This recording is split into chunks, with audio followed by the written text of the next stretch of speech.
میرا نبی پیدا ہوتا ہے، میرا نبی جلوہ گر ہوتا ہے۔ آج سے 20 سال پہلے، 25 سال پہلے جب گھر میں بچے کی پیدائش ہوتی تھی منشی جی، جب گھر میں بچے کی پیدائش ہوتی تھی، دایا آتی تھی، بچے کی ولادت ہوتی تھی، اور جب بچہ پیدا ہو جاتا تھا دایا بتاتی تھی بچہ اس طرح پیدا ہوا ہے، بچہ سر کے بل آیا ہے، بچہ پیروں کے بل آیا ہے۔ یہ پہلے 25 سال پہلے ہوتا تھا، آج آپریشن چل رہے ہیں۔ اے آقا، یہ دنیا کے بچوں کا معاملہ ہے۔ جب میرا نبی اس روئے زمین پر آتا ہے، جب ان کی ولادت ہوتی ہے، ان کی ولادت کے بعد حضرت شفا تھی، حضرت شفا تھی، حضرت شفا تھی، پیارے ہمارے گھر میں بچہ پیدا ہوتا ہے، تمہارے گھر میں بچہ پیدا ہوتا ہے، بچہ گندا ہوتا ہے، بندہ ولادت والا ہوتا ہے، اس کو کوٹن سے صاف کیا جاتا ہے، اگر سردی ہوتی ہے پانی کو گرم کرا جاتا ہے، بچے کو نہلایا جاتا ہے، اور اگر گرمی ہو تو نلکے کے پانی سے کام چلا دیا جاتا ہے۔ اے آقا، اے اللہ،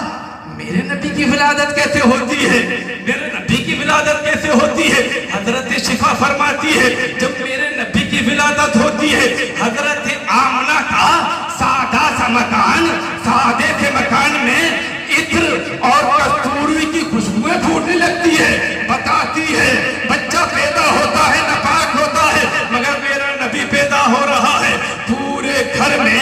مشک اور کستوری کی خوشبو آنے لگتی ہے، پورا گھر معطر ہو جاتا ہے۔ حضرت شفا فرماتی ہے آج تک میں نے ایسی خوشبو میرے ذہن میں نہیں آئی، نہ سونگی۔ اور آگے فرماتی ہے جب نبی پیدا ہو رہے ہیں تو ختنہ کٹی ہوئی پیدا ہو رہے ہیں، جب نبی پیدا ہو رہے ہیں آنکھوں میں سرما لگا ہوا پیدا ہو رہے ہیں، نبی پیدا ہو رہے ہیں، بال کھڑے ہوئے پیدا ہو رہے ہیں، بلکہ یہاں تک کہ نہیں، حضرت شفا فرماتی ہے جب میں نے نبی کے چہرے کو دیکھا ہے، نبی کے چہرے کو دیکھا، نبی کے چہرے پاک کو دیکھا، میں نے دیکھا نبی کے چہرے سے ایسا نور ظاہر ہوتا ہے، ایسی روشنی ظاہر ہوتی ہے کہ میں نے حضرت عبد المطلب، عبداللہ کے پیارے حضرت آمنہ خاتون کے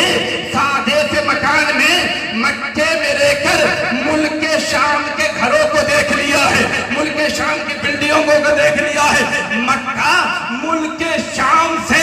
100 کلومیٹر دور ہے، نبی پیدا ہو ایسی روشنی ہو کہ 100 کلومیٹر کا دیکھ لیا کرتی ہے، اور نبی پیدا ہو رہے ہیں۔ اگر اس نور سے کوئی وابستہ ہو جائے، اگر اس نور کو کوئی سادہ سا ابو بکر اپنے سینے میں بجا لیتا ہے تو پوری دنیا ان کو صدیق اکبر کہنے لگتی ہے۔ اگر اسی نور سے ایک چرواہا بکریوں کو چرانے والا، اونٹوں کو چرانے والا، وقت کا عمر اسی نور سے محبت کرتا ہے تو اس نور کی وجہ سے وہ عدالت کا بادشاہ بن جایا کرتا ہے۔ اگر اسی نور کو سینے سے عثمان لگا لیتے ہیں، ذوالنورین بن جایا کرتے ہیں، بلکہ اسی نور کو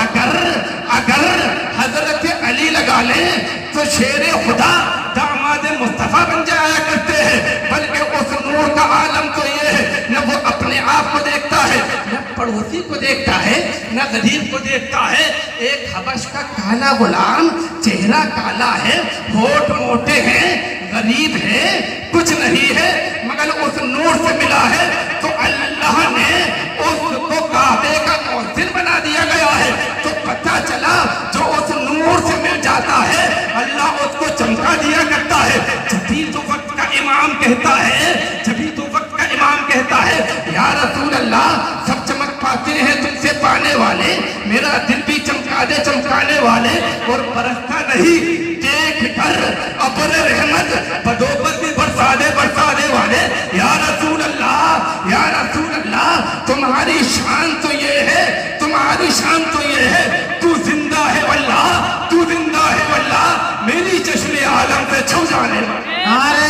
تکبیر، نعرہ رسالت، مسلک اعلیٰ حضرت، سرکار کی آمد، سرکار کی آمد، دلدار